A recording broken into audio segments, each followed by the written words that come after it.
Student, आप सभी का स्वागत है मेरे यूट्यूब चैनल फेरेट क्लासेस में। तो बच्चों, आप सभी को पता है कि हम सभी मुगल काल को डिस्कस कर रहे हैं, जिसमें हम सभी ने अभी जो मुगल काल के कह सकते हैं मुगल काल के संस्थापक थे बाबर, जिनका समय काल 1526 से 1530 तक था, उनको हमने कवर कर लिया है। ओके। उसके बाद हमने उनके बेटे हुमायूं, जिनका समय काल था 1530 से 1540, उनको भी पिछले वीडियो में कवर कर लिया है। ओके। जब मैं आपको हुमायूं पढ़ा रही थी, तब मैंने आपको बताया था कि हुमायूं को, या कह सकते हैं हुमायूं का शेरशाह सूरी से युद्ध होता है, जिसमें शेरशाह सूरी हुमायूं को दिल्ली की गद्दी से खदेड़ देता है। ओके। और कुछ समय के लिए, या कह सकते हैं 1540 से 1545 के लिए शेरशाह सूरी, या कह सकते हैं सूरवंश का दिल्ली पर शासन चलता है। ठीक है। और इसी को दूसरे अफगान, या कह सकते हैं दूसरे अफगान साम्राज्य का उदय भी कहा जाता है। ओके। उसके बाद हुमायूं फिर से आता है और वह शेरशाह सूरी से फिर युद्ध करता है, और उसके बाद दिल्ली की गद्दी पर फिर से अपना साम्राज्य स्थापित करता है। ओके। तो हमने शेरशाह सूरी को भी पिछले वीडियो में कवर कर लिया है। ठीक है बच्चों, आपसे रिक्वेस्ट है कि आप पिछले वीडियोस को देखिएगा, ताकि आपको पढ़ने में आसानी हो। ठीक है। और साथ साथ मैंने कुछ इंपॉर्टेंट क्वेश्चन भी हैं जो वीडियो के लास्ट में ऐड किए हैं, जो सारे एग्जाम पर्पज से इम्पोर्टेंट है, इसलिए आप क्वेश्चन को भी सॉल्व कीजिएगा।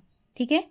तो आज का जो वीडियो है वह है अकबर के ऊपर, जिसका समयकाल था 1556 से 1605। ओके। जब मैं आपको हुमायूं पढ़ा रही थी, तब मैंने आपको बताया था कि जब शेरशाह सूरी से हुमायूं का युद्ध होता है, तो हुमायूं कुछ सालों के लिए कहाँ पर छुप जाता है? अमरकोट के राणा वीरसाल के महल में छुप जाता है। ओके। तो जब वह छुपा रहता है राणा वीरसाल के महल में, तो वहीं पर अकबर का जन्म होता है। ठीक है, इतनी बात आप समझ गए। तो हम पढ़ेंगे अब अकबर के बारे में। ओके। जिसका समयकाल रहता है 1556 से 1605 ईस्वी।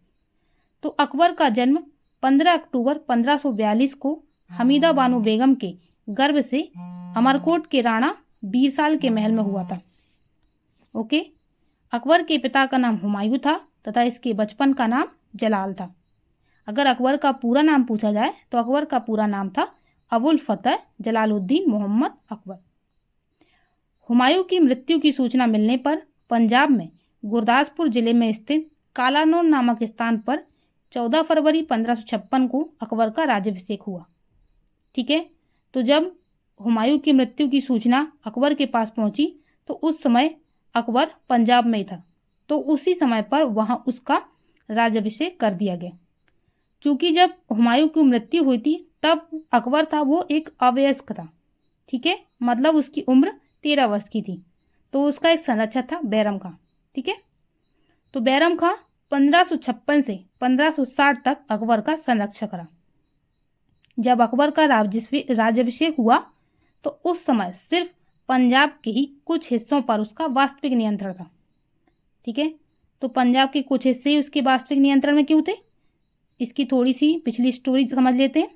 तो क्या होता है, जब मैं आपको शेरशाह सूरी, कह सकते हैं सूरवंश पढ़ा रही थी, तब मैंने आपको बताया था जो शेरशाह सूरी का पुत्र था इस्लाम शाह, उसकी मृत्यु के उपरांत हैमू, जिसका असली नाम हेमराज था, उसने सुल्तान आदिल शाह को बहुत प्रभावित किया था और उसका प्रधानमंत्री और प्रधान सेनापति बन गया था। और उसने क्या किया, जब उसने देखा कि दिल्ली की गद्दी पर, क्या क्योंकि हुमायूं की तो मृत्यु हो चुकी थी, तो उसने देखा कि दिल्ली और आगरा से अकबर की अनुपस्थिति का लाभ उठाते हुए हैमू ने आगरा पर अधिकार कर लिया। ठीक है। और उस समय पर मुगल शासकों ने दिल्ली में एक गवर्नर तर्दी बेग खां की नियुक्ति कर दी थी। तो क्या होता है, जब हैमू आगरा पर अधिकार कर लेता है और देखता है कि दिल्ली में एक मुगल गवर्नर तर्दी बेग खां है, तो उसको भी वह पराजित करके उसको सरहिंद भागने के लिए मजबूर कर देता है। तो इस तरीके से वह दिल्ली पर भी अपना अधिकार कर लेता है। कौन कर लेता है? हैमू। ठीक है। तो इस तरीके से हैमू दिल्ली और आगरा दोनों पर अधिकार कर लेता है, क्योंकि वहां पर अकबर की अनुपस्थिति होती है। ओके। क्योंकि वो अभी अवयस्क था और बैरम खां उसका संरक्षक था। ओके, इतनी बात आप समझ गए। उसके बाद क्या होता है, जो ये तर्दी बेग खां था, जो गवर्नर था, वह बैरम खां के पास जाता है और अकबर के सामने किसका गुणगान करता है? हैमू का गुणगान करता है। कि उसकी सेना बहुत ज़्यादा है, वो बहुत ताकतवर है। जब इस तरीके का गुणगान बैरम खां सुनता है तो वह उसको उसी समय मौत की घाट उतार देता है। किसको उतार देता है? मुगल गवर्नर तर्दी बेग खां को, क्योंकि वो हेमू का गुणगान कर रहा था। ठीक है, इतनी बात आप समझ गए। अब आप यहाँ समझ गए कि दिल्ली की गद्दी पर कौन है? हेमू है। ठीक है, तो आगे अकबर का युद्ध किससे होगा? हेमू से। ठीक है, चलो, जब अकबर की हेमू के साथ, ये कह सकते हैं अकबर का जब हेमू के साथ युद्ध होता है तो इस इतिहास में पानीपत की दूसरी लड़ाई के नाम से जाना जाता है। ठीक है, पानीपत की पहली लड़ाई किसके साथ हुई थी? वो हुई थी इब्राहिम लोदी और बाबर के बीच में। ठीक है, आप सभी को पता है कि बाबर ने अपने जीवन के 4 बहुत ही इंपॉर्टेंट युद्ध लड़े थे, जो हर एग्जाम में किसी न किसी एग्जाम में पूछा ही जाता है। ठीक है, तो एक बार क्विक रिवीजन कर लेते हैं। तो बाबर ने अपने जीवन में 4 इंपॉर्टेंट युद्ध लड़े थे। सबसे पहला था 1526 का उसका पानीपत का प्रथम युद्ध, जो उसने इब्राहिम लोदी के बीच कह सकते हैं विरुद्ध लड़ा था, और उसमें उसकी जीत हुई थी, और हार का कारण था सेना संगठन का अभाव। दूसरा उसने इंपोर्टेंट युद्ध लड़ा था बाबर ने, खानवा का युद्ध, जो उसने 1527 ईस्वी में लड़ा था, और किसके विरुद्ध? राणा सांगा के विरुद्ध। ठीक है, और वहां पर बाबर की जीत हुई थी। और राणा सांगा की युद्ध कह सकते हार का कारण क्या था? हार का कारण था उसका जो तोमर राजवंश था, उसने साथ नहीं दिया था युद्ध में। ठीक है, तीसरा बाबर ने युद्ध लड़ा था चंदेरी का युद्ध, जो उसने 1528 में लड़ा था, और मेदिनी राय के विरुद्ध, जिसमें बाबर की जीत हुई थी और मेदिनी राय पराजित हुआ था। ठीक है, और मेदिनी राय की हार का कारण क्या था? मेदिनी राय की हार का कारण था कि बाबर की सेना ने रात भर में ही एक पहाड़ी को काट डाला था। ठीक है, और उसकी सेना को नुकसान पहुंचाया था। किसकी सेना को? मेदिनी राय की। और चौथा उसने इंपोर्टेंट युद्ध लड़ा था घाघरा के युद्ध 1529 में, किसके विरुद्ध? अफगानों के विरुद्ध। ठीक है, जिसका नेतृत्व कौन कर रहा था? महमूद लोदी। यहाँ पर भी बाबर की जीत हुई थी। ठीक है, तो इस तरीके से बाबर ने अपने जीवन के 4 बहुत ही इंपॉर्टेंट युद्ध लड़े थे, जो एग्जाम पर्पज से इंपॉर्टेंट थे। तो हम सभी ने रिवीजन कर लिया। अब बढ़ते हैं पानीपत की दूसरी लड़ाई के विरुद्ध। ठीक है, जो अकबर और हेमू के बीच लड़ी गई थी। तो पानीपत की दूसरी लड़ाई 5 नवंबर 1556 को अफगान बादशाह आदिल शाह सूर के सेनापति हेमू और अकबर के बीच हुई। ठीक है, हेमू के पास अकबर से कहीं अधिक बड़ी सेना तथा 1500 हाथी थे। आगे क्या होता है? प्रारंभ में मुगल सेना के मुकाबले में हेमू को सफलता प्राप्त हुई, लेकिन दुर्भाग्य से एक तीर हेमू की आंख में घुस गया और उसी समय युद्ध का पासा पलट गया। मतलब कह सकते हैं शुरुआत में युद्ध में हेमू जीत ही रहा था, लेकिन क्या होता है, एक तीर दुर्भाग्य से हेमू की आंख में लग जाता है और वहीं से युद्ध का पासा पलट जाता है। तो पानीपत की दूसरी लड़ाई के फलस्वरूप अकबर की विजय हुई और दिल्ली और आगरा अकबर के अधिकार में आ गए। इस लड़ाई के बाद दिल्ली के तख्त के लिए मुगलों और अफगानों के बीच चलने वाला संघर्ष समाप्त हो गया और दिल्ली पर मुगलों का कब्जा हो गया। ठीक है, इस तरीके से अफगान पूरी तरीके से समाप्त हो गए। ओके, अब पढ़ेंगे बैरम खां की मृत्यु के बारे में। बैरम खां कौन था? बैरम खां अकबर का संरक्षक था। तो जान लेते हैं बैरम खां की मृत्यु कैसे हुई थी। तो अकबर के कुछ सरदारों और धायमा वो होती है जो किसी बच्चे का पालन पोषण करती है किसी माँ की अनुपस्थिति में। ठीक है, तो अकबर के कुछ सरदारों और धायमा महामंगा ने अकबर को बैरम खां के विरुद्ध भड़काया था। अकबर ने दिल्ली से जारी अपने फरमान में बैरम खां को अपदस्थ कर दिया। मतलब जो कुछ सरदार थे और उसकी धायमा थी महामंगा, उसने बैरम खां के विरुद्ध किसको भड़काया था? अकबर को भड़काया था। तो अकबर ने क्या किया? अकबर ने एक फरमान जारी कर दिया और बैरम खां को अपदस्थ कर दिया और उसे हज पर जाने का आदेश दे दिया। बैरम खां प्रारंभ में इस आदेश से सहमत हो गया, लेकिन जब उसे लगा कि उसके साथ उचित बर्ताव नहीं किया जा रहा था तो वह विद्रोह पर उतारू हो गया। और जब वह विद्रोह पर उतारू हो गया तो उसका युद्ध होता है जहां पर वह जालंधर के निकट परास्त हो जाता है। ठीक है, और फिर भी अकबर उदारता बरतते हुए, क्योंकि उसने उसका संरक्षक या कह सकते उसका देखभाल की थी, तो अकबर उसके लिए उदारता बरताते हुए उन्हें पुनः मक्का चले जाने का अवसर प्रदान करते हैं। आगे क्या होता है? जब वह मक्का जाता है तो मक्का की राह में 1561 में पाटन नामक स्थान पर एक लोहानी अफगान मुबारक खान ने अपने पर्सनल दुश्मनी के कारण उसकी हत्या कर दी। ठीक है, मतलब जब वो मक्का जा रहा था तो वहां पर एक लोहानी अफगान था जिसका नाम था मुबारक खां, वह उसको अपनी पर्सनल रंजिश के कारण उसको मार डालता है। किसको? बैरम खां को। ओके, तो इस तरीके से बैरम खां की मृत्यु होती है। ओके, अब हम पढ़ेंगे पर्दा शासन या पेटीकोट शासन के बारे में। ओके, बहुत इंपॉर्टेंट एग्जाम में पूछा जाता है अक्सर। तो 1560 से 1564 के दौरान अकबर के शासन पर उसके हरम दल की स्त्रियों और धायमा, महामंगा और महामनंगा के पुत्र आदम खां का काफी प्रभाव था। मतलब कह सकते हैं पर्दा शासन या पेटीकोट शासन से मतलब है कि अकबर सारे राय मशवरे किससे पूछ के लेता था? स्त्रियों से। ठीक है, जो उनके हरम दल की स्त्रियां थी और उनकी धायमा थी, उनसे अक्सर पूछ के लेता था। ठीक है, ये उसका खुद का डिसीजन नहीं होता था, वो सबसे इन औरतों से राय मशवरा करके ही पूछा करता था। तो इसी को उस समय पर पर्दा शासन या पेटीकोट शासन कहा जाता था। ठीक है, तो 4 वर्षों के शासन को पर्दा शासन के नाम से जाना जाता है। 1561 में क्या होता है? 1561 में मालवा के युद्ध में आदम खां कौन था? उनकी जो धायमा थी उनका बेटा था। ठीक है, तो क्या करता है?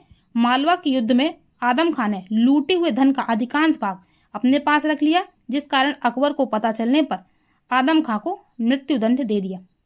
ठीक है, तो 1562 में आदम खां को मृत्युदंड कौन दे देता है? अकबर दे देता है। ठीक है, तो जब उसको पता चलता है, किसको पता चलता है? उसकी माँ को पता चलता है कि उसके बेटे को मृत्युदंड दे दिया गया है, तो वो जो धायमा थी वो क्या करती है? उसकी भी मृत्यु हो जाती है। तो अपने पुत्र के सदमे, या कह सकते हैं अपने पुत्र की मृत्यु के सदमे में माँ मंगा की मृत्यु हो जाती है। इसके बाद क्या होता है? 1564 पर्दा शासन पूर्णतः अंत हो जाता है। ठीक है, तो इस तरीके से 1560 से 1564 तक अकबर के शासनकाल में क्या चलता है? पर्दा शासन या पेटीकोट शासन। ठीक है, आगे हम पढ़ेंगे जो अकबर था उसका साम्राज्य विस्तार कैसे होता है। ठीक है, तो मालवा के विरुद्ध अभियान से लेकर असीरगढ़ के पतन तक 4 दशकों में, या कह सकते हैं 40 वर्षों के दौरान अकबर की भूमिका एक महान विजेता की तथा साम्राज्य निर्माता की थी। मतलब सबसे पहला उसने मालवा विजय किया था और सबसे लास्ट उसने असीरगढ़। ठीक है, तो सबसे पहले पढ़ेंगे हम मालवा विजय के बारे में, जो होता है 1561 को। तो सर्वप्रथम अकबर ने 1561-62 में मालवा के शासक बाज बहादुर को पराजित कर मालवा को मुगल साम्राज्य में मिला लिया। उसके बाद वह करता है चूनार किले पर विजय 1562 में। चूनार के किले पर अफगानों का शासन था। मुगल सेनापति अब्दुल्ला खां के नेतृत्व में अकबर का चूनार के किले पर भी अधिकार हो गया। आगे होता है गोंडवाना विजय। उससे पहले अकबर बहुत सारे राजपूताना एरिया को भी कवर करता है। ठीक है, तो उनको मैंने इकट्ठे लिया है। पहले गोंडवाना को पढ़ लेते हैं, उसके बाद जो राजपूताना साम्राज्य थे उनको साथ में कवर करेंगे। ठीक है, तो पहले गोंडवाना कवर कर लेते हैं। तो यह गोंडवाना विजय करता है 1564 में। 1564 में अकबर ने गोंडवाना अभियान किया और यहाँ की राजधानी चौरागढ़ के निकट एक युद्ध में रानी दुर्गावती को पराजित कर दिया और यहाँ मुगलों का अधिकार हो गया। कहाँ पर? गोंडवाना। ठीक है, अब हम पढ़ेंगे राजपूताना विजय के बारे में। तो राजस्थान में साम्राज्य विस्तार के लिए अकबर द्वारा अपनाई गई नीति की विशेषता थी। ठीक है, तो अकबर ने राजस्थान में अपने साम्राज्य विस्तार करने के लिए 2 नीतियां अपनाई। पहली नीति उसने यह अपनाई स्वेच्छा से अधीनता स्वीकार करने वाली, और दूसरी अपनाई उसने शत्रुतापूर्ण व्यवहार। तो स्वेच्छा से मतलब स्वेच्छा से अधीनता स्वीकार करने वाले अथवा विवाह संबंधों के इच्छुक राजपूत राजाओं को अपनी अधीनता में लेना और उनका राज्य उन्हें वापस कर देना और मुगल सेना में उन्हें उच्च पद प्रदान करना। ठीक है, तो सबसे पहले जो उसने स्वेच्छा से अधीनता स्वीकार करने वाली नीति अपनाई। ठीक है, वो क्या करता था? वो ऐसा प्रस्ताव भेजता था कि या तो आप हमारे से विवाह संबंध स्थापित कीजिए, ठीक है, या अपनी मर्जी से अपना साम्राज्य हमारे में मिला लीजिए। ओके, तो इस तरीके से या तो आप शादी, या कह सकते विवाह संबंध स्थापित कीजिए तो हम आपको अपने साम्राज्य में उच्च पद प्रदान करेंगे। दूसरा उसने की शत्रुतापूर्ण व्यवहार। तो शत्रुतापूर्ण व्यवहार में लिप्त राजाओं को पराजित कर उनके राज्य को मुगल साम्राज्य में मिलाना। ठीक है, तो उनको युद्ध करके उनको अपने साम्राज्य में मिलाना, ये उसकी दूसरी नीति थी। तो सबसे पहले वह करता है आमेर विजय 1562 में। तो आमेर के शासक भारमल पहला राजपूत राजा था जिसने 1562 में स्वेच्छा से अकबर की अधीनता स्वीकार की और अपनी पुत्री हरकाबाई, जिसे जोधाबाई भी कहा जाता है, का विवाह अकबर के साथ किया। अकबर ने उसके बाद क्या किया? अकबर ने भारमल के पुत्र भगवान दास और पौत्र मान सिंह को उच्च पद प्रदान किया। उसके बाद वह करता मेवाड़ अभियान। तो राजपूत राज्यों में मेवाड़ में अकबर की अधीनता स्वीकार नहीं की और उस समय मेवाड़ के शासक थे राणा उदय सिंह थे। ठीक है, तो इस तरीके से मेवाड़ अभियान स्टार्ट हो जाता है क्योंकि उसने उसकी अधीनता स्वीकार नहीं की थी। तो क्या होता है, 1567 में अकबर ने चित्तौड़ पर आक्रमण करके उसे जीत लिया और इस अवसर पर उदय सिंह जंगलों में भाग गए थे। तो 1572 में क्या होता है, 1572 में राणा उदय सिंह की मृत्यु के बाद उसका पुत्र राणा प्रताप सिंह मेवाड़ के शासक बने और राणा प्रताप ने जीवन पर्यंत अकबर से संघर्ष किया। मतलब इन्होंने अकबर की अधीनता स्वीकार नहीं की, लेकिन युद्ध स्वीकार उन्होंने जरूरी समझा। आगे क्या होता है, 18 जून 1576 में अकबर ने राणा प्रताप के विरुद्ध आक्रमण किया। परिणाम स्वरूप हल्दी घाटी का युद्ध हुआ। इस युद्ध में मुगल विजयी हुए। ठीक है, कई किताबों में राणा प्रताप को विजय बताया है और कई किताबों में मुगलों को विजय बताया। ठीक है, लेकिन हम एनटीपीसी की तरफ से पढ़ रहे हैं तो हमको मुगलों को ही विजय बताना है। ठीक है, आगे क्या होता है, गुजरात अभियान। तो 1572 में अकबर ने स्वयं गुजरात अभियान किया तथा इस समय गुजरात का शासक मुजफ्फर खां तृतीय था। तो अकबर ने 1573 में इसे जीतकर मुगल साम्राज्य में मिला लिया। आगे वह करता है बिहार और बंगाल विजय। तो 1574-76 के दौरान अकबर का बिहार व बंगाल पर भी अधिकार हो गया। आगे अकबर करता है पश्चिमोत्तर राज्यों पर अभियान, जिसमें अकबर ने पश्चिमोत्तर राज्यों पर अभियान किया और काबुल, कश्मीर, सिंध, बलूचिस्तान और कंधार को भी अपने साम्राज्य में मिला लिया। ठीक है, अगर बात करें अकबर के दक्षिण भारत अभियान के बारे में, तो अकबर पहला मुगल शासक था जिसने दक्षिण भारत पर अभियान किया, जिसमें से उसने 1591 में अकबर ने सबसे पहले खानदेश पर आक्रमण किया और यहाँ के शासक अली खान ने स्वेच्छा से अधीनता स्वीकार कर ली। उसके बाद 1599 में अकबर ने दौलताबाद पर आक्रमण किया और इसे भी अपने अधीन कर लिया। इसके बाद 1600 में अकबर ने अहमदनगर पर आक्रमण किया और अहमदनगर की सुरक्षा का भार चांद बीबी पर था, जो अहमदनगर के शासक निजाम शाह की पुत्री थी। और यहाँ पर भी अकबर की विजय हुई और उसको वहाँ पर भी अपने अधिकार में कर लिया। आगे सबसे अंतिम अभियान करता है 1601 में असीरगढ़ के किले। ठीक है, मैंने आपको पहले बताया था। तो 1601 में इसने असीरगढ़ के किले को जीत लिया और यह अकबर का अंतिम अभियान था। ठीक है, तो उसने कहाँ से स्टार्ट किया था, आपको पता, उसने मालवा से स्टार्ट किया था और असीरगढ़ पे खत्म किया। ठीक है, आगे बात करें उसकी मृत्यु के बारे में। तो अकबर की मृत्यु अक्टूबर 1605 ईस्वी में हो गई और उसे आगरा के पास सिकंदरा में दफनाया गया, जहां उसका कलापूर्ण मकबरा बनाया गया। अकबर के बाद सलीम जहांगीर के नाम से मुगल साम्राज्य का अगला बादशाह नियुक्त हुआ। ठीक है, अगर अकबर के कुछ बहुत ही इम्पोर्टेंट वर्ष या उन वर्षों से रिलेटेड काम के बारे में याद किया जाए, तो सबसे पहले उसने 1542 की जो उसकी सन रहेगी तो उसमें उसका जन्म होता है। उसके बाद 1556 में उसका राज्याभिषेक होता है। 1560 में वह अपने संरक्षक बैरम खां को आपदस्थ कर देता है। 1562 में वह दास प्रथा का अंत कर देता है। ठीक है, दास प्रथा से मतलब जब वह किसी के साथ युद्ध करता था तो जो वो बच्चे होते थे या जो विधवाएं होती थी, तो कुछ शासक क्या करते थे, उनको अपने हरम में ले जाके उनको नौकरानी बना लेते थे। ठीक है, या उनको दूसरे देशों में बेच देते थे। तो इसी का अंत किसने किया, अकबर ने। किस सन में, 1562 में। 1563 में उसने तीर्थ यात्रा कर समाप्त कर दिया। ठीक है, क्योंकि उसकी हिंदुओं के प्रति या कह सकते सभी धर्मों के प्रति अकबर की उदार नीति थी, इसलिए उसने तीर्थ यात्रा कर समाप्त कर दिया। 1564 में जजिया कर समाप्त कर दिया। ठीक है, तो अकबर ने जजिया कर को भी समाप्त कर दिया। जजिया कर भी आपको पता है गैर मुसलमानों पर लगने वाला एक कर था, जो अकबर ने 1564 में समाप्त कर दिया। 1571 में वह क्या करता है, 1571 में वह फतेहपुर सीकरी की स्थापना करता है। ठीक है, और उसी सन में अपनी राजधानी का आगरा से फतेहपुर स्थानांतरण भी करता है। आगे बात करें तो 1575 में वह अपने जीवन काल में इबादत खाने की स्थापना करता है और 1578 में उस इबादत खाने को सभी धर्मों के प्रवेश के लिए अनुमति दे देता है। उसके बाद 1579 में वह महजर की घोषणा करता है। ठीक है, महजर मतलब होता है ऐसा पर्सन जिसका कह सकते हैं डिसीजन ही लास्ट हो। ठीक है। तो क्या होता था, जब अकबर ने इबादत खाने की स्थापना की और सभी धर्मों के लोगों के लिए उसमें प्रवेश की अनुमति दे दी, तो जो सारे धर्मावलंबी थे अपने अपने धर्मों को श्रेष्ठ मानते थे।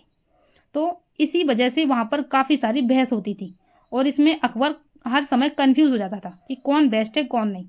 ठीक है। तो उसने 1579 में यह घोषणा की कि मेरे द्वारा बोला गया फैसला ही लास्ट होगा। ठीक है। तो इसी को कहा गया महजर। तो 1579 में अकबर ने महजर की घोषणा की। 1580 में उसने दहसाल बंदोबस्त किया। ठीक है। दहसाल क्या होता है, एक भूमि से रिलेटेड बंदोबस्त था। ठीक है। 1582 में दीन ए इलाही की घोषणा करता है।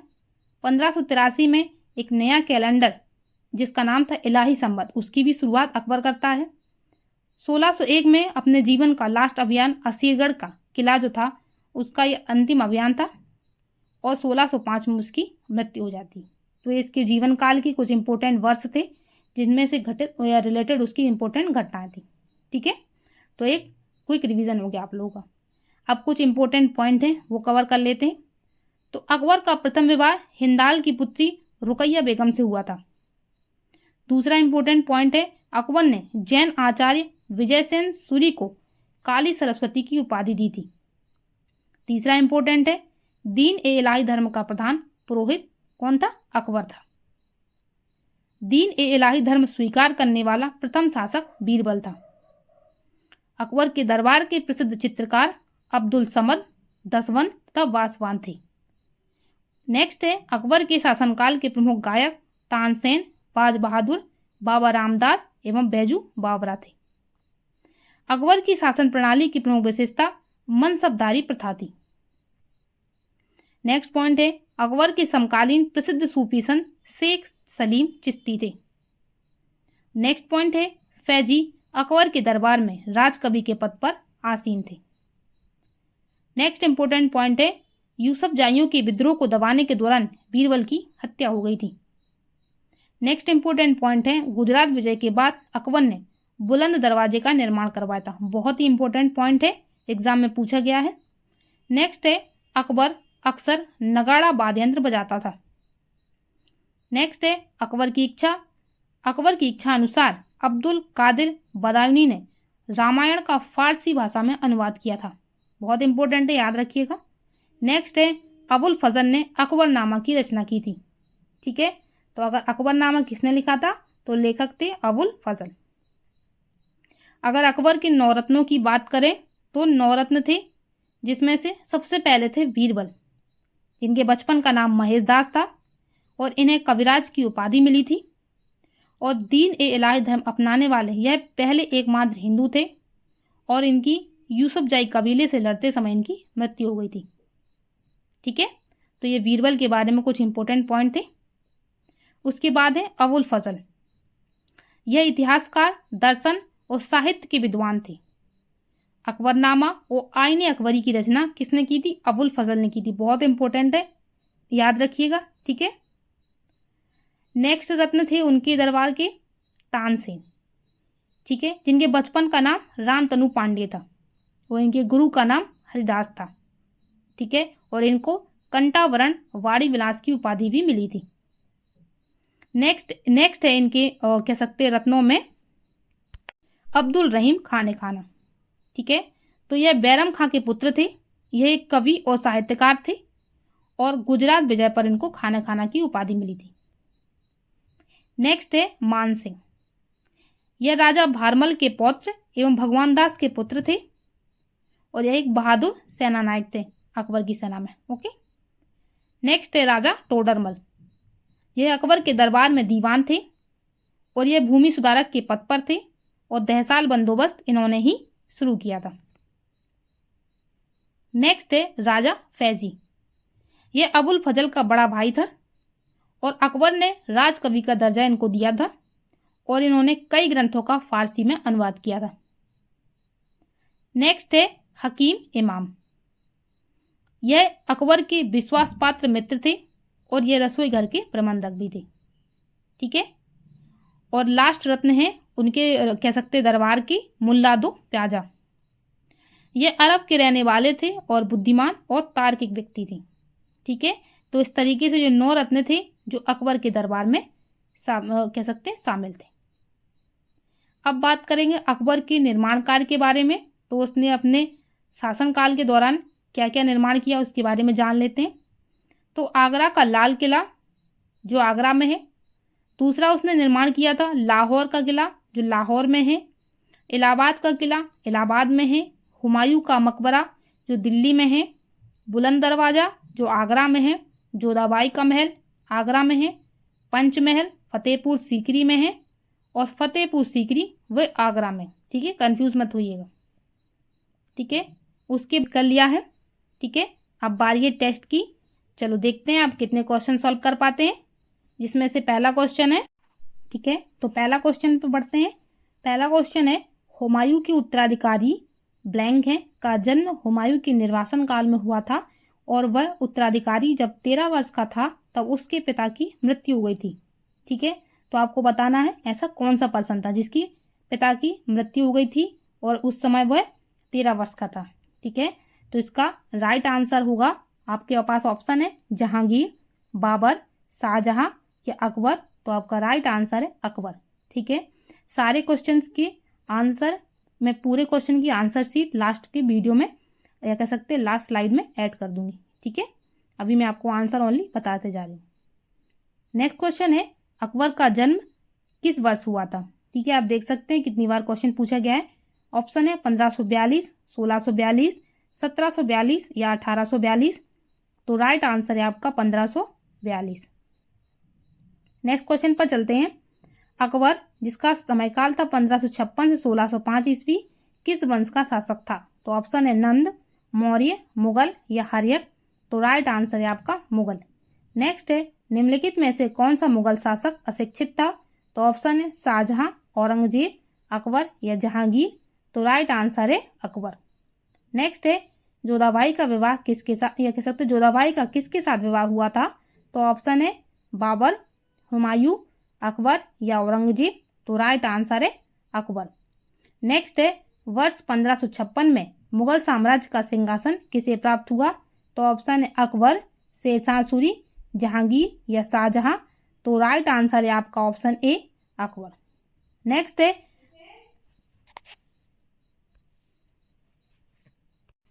नेक्स्ट क्वेश्चन है अकबर की कह सकते हैं अकबर किस वर्ष की आयु में सम्राट बना। तो ऑप्शन है आपके पास 16, 19, 13 या 10। तो राइट आंसर है 13। नेक्स्ट है अकबर का अभिरक्षक कौन था। तो ऑप्शन है बैरम खां, तानसेन, अबुल फजल या अमीर खुसरो। तो आपका राइट आंसर है बैरम खां। नेक्स्ट है हुमायूं तथा अकबर दोनों की सेवा करने वाला महान सेनापति था। तो ऑप्शन है सिकंदर सूरी, बैरम खां, मिर्जा मोहम्मद हकीम या अब्दुल रहीम। तो राइट आंसर है आपका ऑप्शन बी बैरम खां। नेक्स्ट है अकबर के शासनकाल में खालिस्तान सेनापति थे। तो ऑप्शन है सुल्तान अहमद फवाद, सूरी मोजा, मीर खास या मीर बख्शी। ओके, तो आपका राइट आंसर यहाँ पर option D Mir Bakhshi. Next है मुगल सम्राट अकबर का विश्वसनीय सेनापति कौन था। ऑप्शन है राजा टोडरमल, मान सिंह प्रथम, बीरबल या तानसेन। तो राइट आंसर है यहाँ पर ऑप्शन बी मान सिंह प्रथम। नेक्स्ट है पानीपत की दूसरी लड़ाई किन दो सेनाओं के बीच लड़ी गई थी। ऑप्शन है बाबर तथा लोधी साम्राज्य, बाबर तथा राणा सांगा, अकबर तथा हेमू, अकबर तथा मेवाड़ के राणा। ठीक है, तो राइट आंसर है ऑप्शन सी अकबर तथा हेमू। नेक्स्ट है सन 1556 में अकबर ने पानीपत की दूसरी लड़ाई में किसे पराजित किया। ऑप्शन है चंगेज खां, नादिर शाह, हेमू विक्रमादित्य या बाजीराव प्रथम। तो राइट आंसर है आपका हेमू विक्रमादित्य। नेक्स्ट है दिल्ली के लिए लड़ाई को वर्ष खालिस्तान में लड़ा गया था। तो ऑप्शन है 1764, 1526, 1556 या 1857। ठीक है, तो राइट आंसर है ऑप्शन सी 1556। नेक्स्ट है अकबर द्वारा सिसोदियों की राजधानी चित्तौड़ पर किस वर्ष कब्जा कर लिया गया था। तो ऑप्शन है 1505, 1568, 1585 या 1591। तो राइट आंसर है आपका ऑप्शन बी यहाँ पर 1568।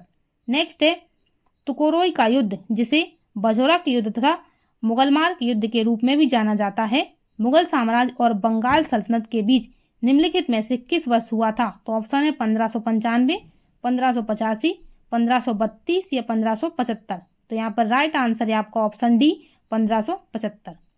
नेक्स्ट है सन 1576 में हल्दी घाटी की लड़ाई अकबर और किसके बीच लड़ी गई थी? तो ऑप्शन है शेरशाह, महाराणा प्रताप, हेमू विक्रमादित्य या नादिर शाह।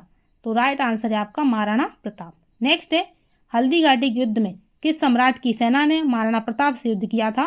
तो ऑप्शन है इब्राहिम लोदी, महमूद शाह, हुमायूं या अकबर।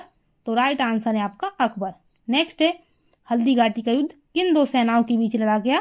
तो ऑप्शन है बाबर तथा लोधी साम्राज्य, बाबर तथा राणा सांगा, अकबर तथा हेमू, ये कह सकते हैं अकबर तथा महाराणा प्रताप।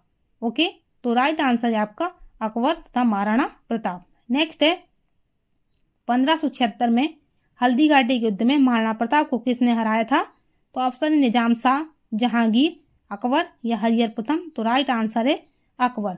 नेक्स्ट है 1576 में मेवाड़ की किस राजपूत शासक ने हल्दी घाटी का युद्ध लड़ा और फिर अपने घोड़े चेतक पर मैदान छोड़कर भाग गए?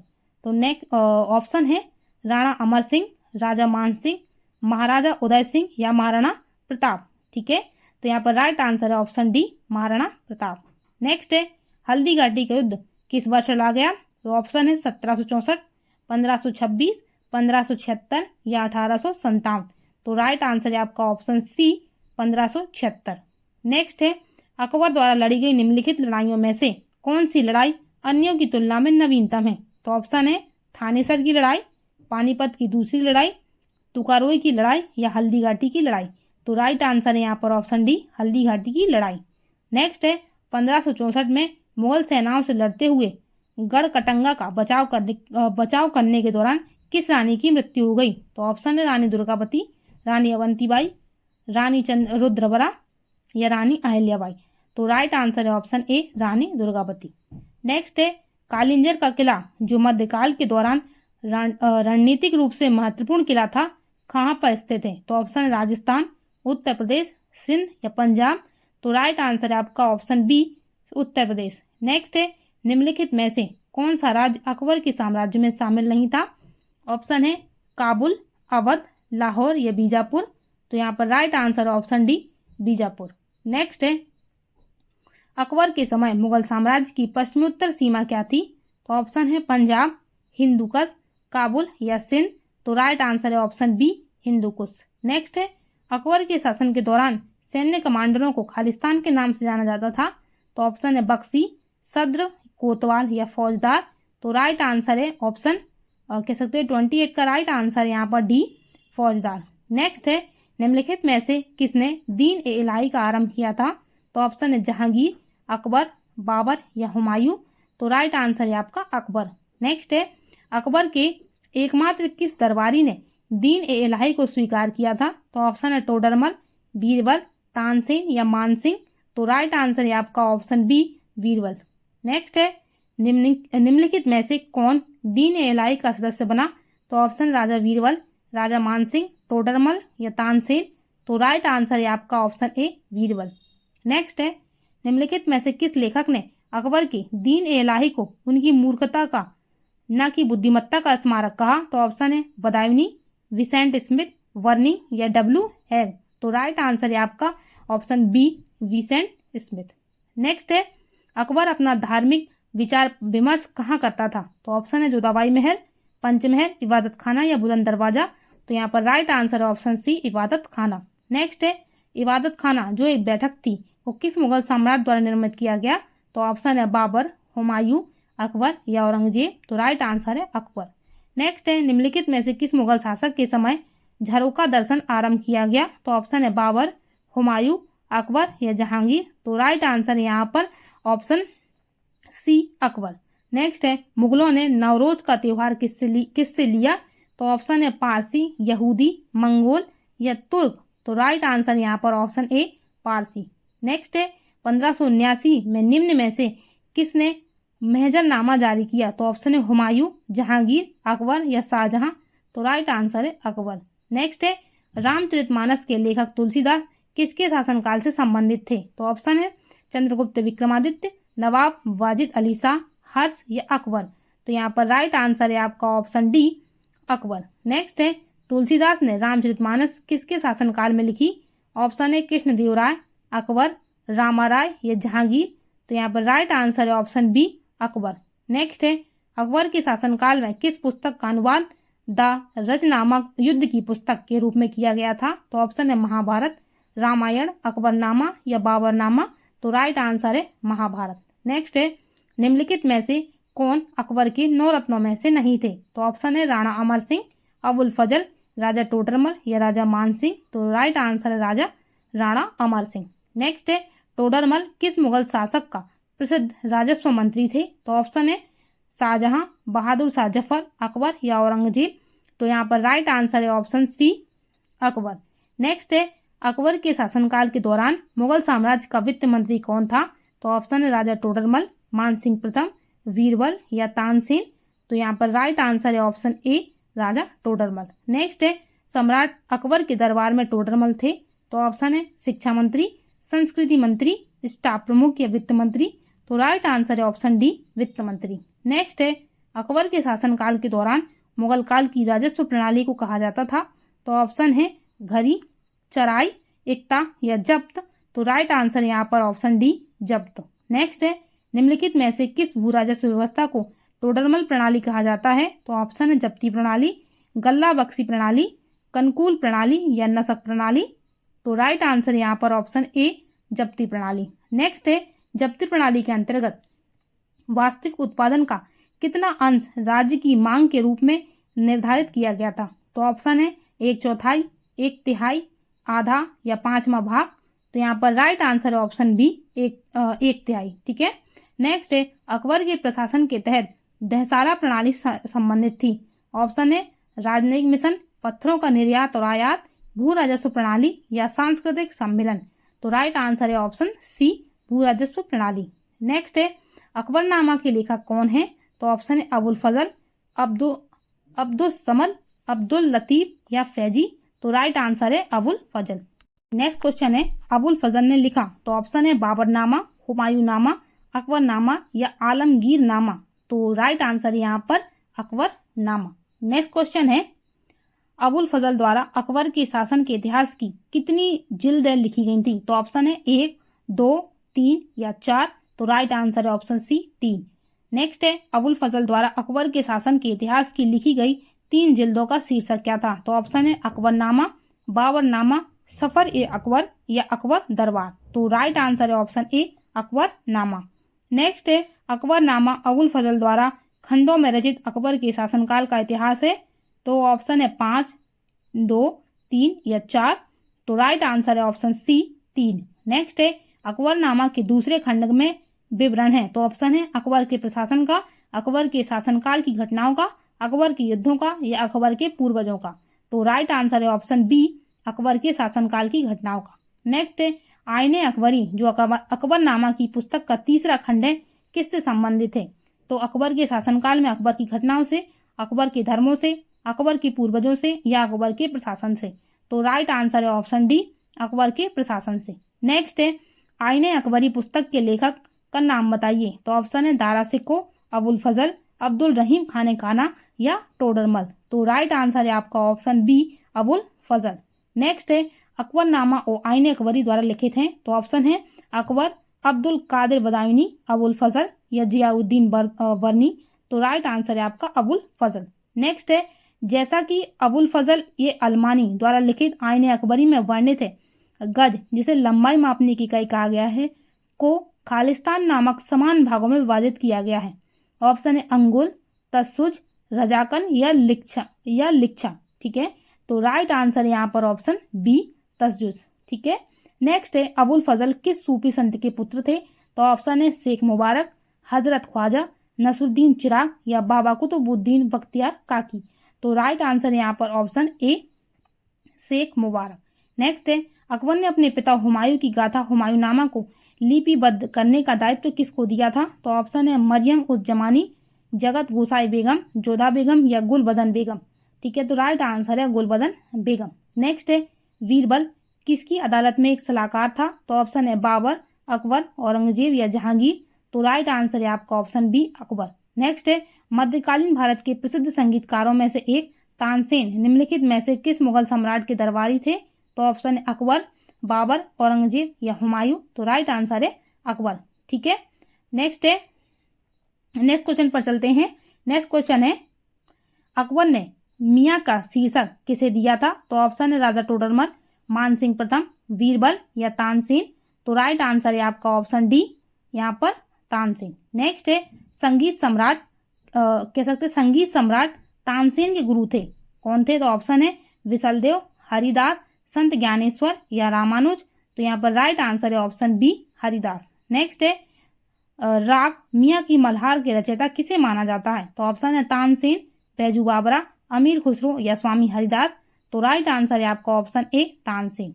ठीक है, नेक्स्ट है, निम्नलिखित में से किसे हिंदुस्तानी संगीत के कई राग और धुनें तैयार करने का श्रेय दिया जाता है? तो ऑप्शन है राजा मानसिंह, राजा बीरबल, तानसेन या टोडरमल। तो राइट आंसर है ऑप्शन सी, तानसेन। नेक्स्ट है, फैजी खालिस्तान के दरबार में रहते थे। तो ऑप्शन है हुमायूं, दारा सिको, बहादुर शाह जफर या अकबर। तो राइट आंसर है अकबर। नेक्स्ट है, मुगलों की सेना में सम्मिलित होने वाला या कह सकते हैं वाले तथा कोई हैसियत अथवा पद प्राप्त करने वाले कहलाते थे। तो ऑप्शन है जागीर, जाट, इक्ता या मनसबदार। तो राइट आंसर है ऑप्शन डी, मनसबदार। नेक्स्ट है, जात और सवार निम्नलिखित में से किस प्रशासनिक प्रणाली से संबंधित हैं? तो ऑप्शन है इक्तादारी प्रणाली, मनसबदारी प्रणाली, जमींदारी प्रणाली या जातेदारी प्रणाली। तो राइट आंसर है यहाँ पर ऑप्शन बी, मनसबदारी प्रणाली। नेक्स्ट है, भारत में मनसबदारी प्रथा किसने शुरू की? तो ऑप्शन है बाबर, हुमायूं, अकबर या जहांगीर। तो राइट आंसर है ऑप्शन सी, अकबर। नेक्स्ट है, जजिया कर को किसने समाप्त किया था? तो ऑप्शन है जहांगीर, हुमायूं, अकबर या औरंगजेब। तो राइट आंसर है अकबर। नेक्स्ट है, निम्नलिखित में से किस मुगल शासक ने आगरा का किला बनवाया था? तो ऑप्शन है जहांगीर, बाबर, शाहजहां या अकबर। तो राइट आंसर है अकबर। नेक्स्ट है, सलीम चिश्ती की दरगाह किससे संबंधित है? तो ऑप्शन है हुमायूं का मकबरा, फतेहपुर सीकरी, ग्वालियर का किला या आगरे का किला।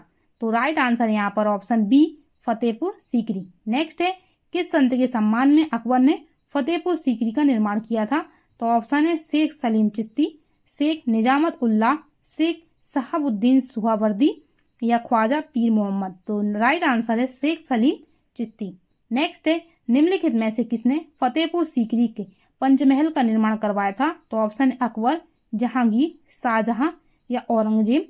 तो राइट आंसर यहाँ पर ऑप्शन ए, अकबर। नेक्स्ट है, पंचमहल किस में स्थित है?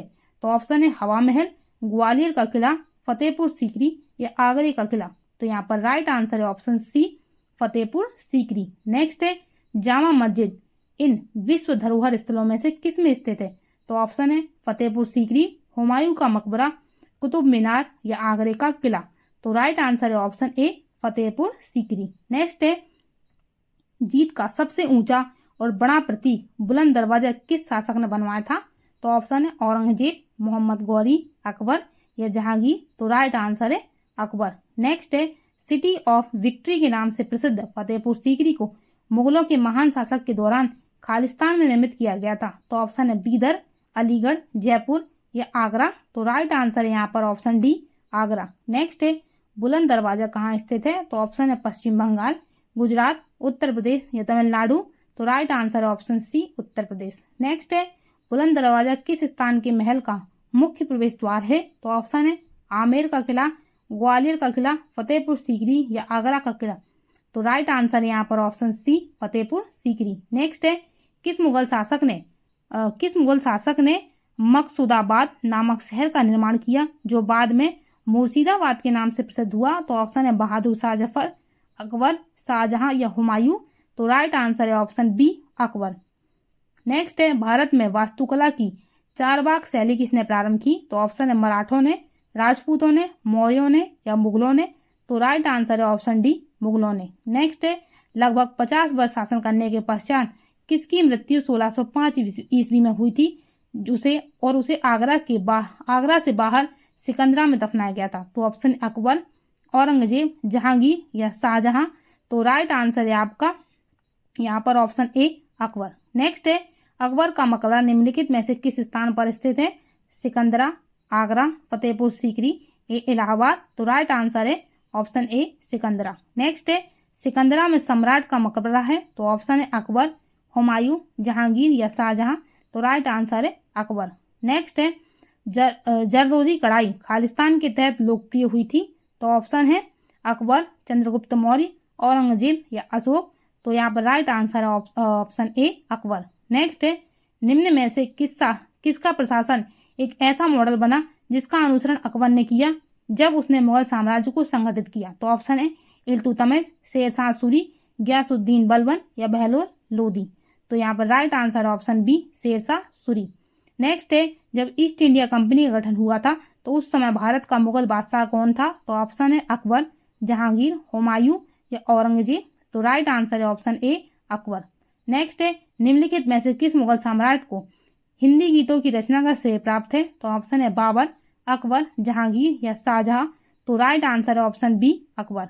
नेक्स्ट है प्रयागनगर को इलाहाबाद अल्लाह का नगर का नाम किसने दिया था? तो ऑप्शन है औरंगजेब, अकबर, शाहजहां या बहादुर शाह जफर। तो राइट आंसर है आपका ऑप्शन बी अकबर। नेक्स्ट है राजस्थान के किस किले में जयमल और कल्ला सूरवीरों के सम्मान में छतरियां बनाई गई थी जिन्होंने वर्ष 1568 में सम्राट अकबर की घेराबंदी में अपने प्राण त्याग दिए थे? तो ऑप्शन है आमेर का किला, चित्तौड़गढ़ किला, रणथंभौर किला या कुंभलगढ़ किला। तो राइट आंसर है ऑप्शन यहाँ पर बी, चित्तौड़गढ़ किला।